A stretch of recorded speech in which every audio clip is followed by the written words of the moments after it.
So our primary internet on the road is Starlink, and for putting up our dish, we mount it to the back of the trailer, and I'll go over that.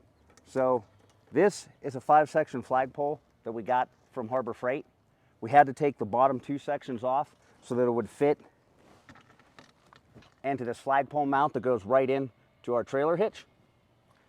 The dish mounts on top with this piece.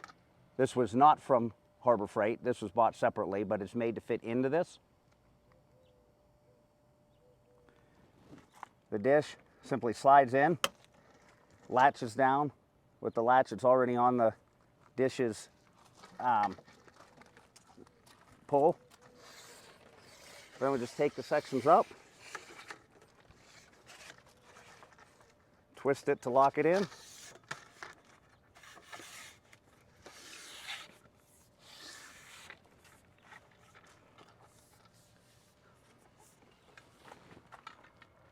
Put the pole in here. Tighten this screw to tighten it down. We use this screw all the way in so that the pole rests on top of it. We run the cable underneath and up into the garage where we've mounted the router. And then just to make things neater, I have this small elastic tie. I just put it around here, around the base of it.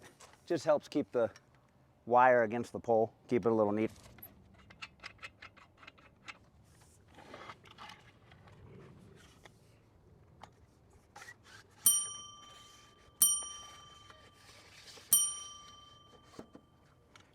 Starlink is our primary internet, but we also have as a backup Calyx Institute. It's a non-profit, so some of it is deductible. When we got it, it was just over $500 a year. You buy the equipment and then you pay once a year and you have it. It uses T-Mobile as its service.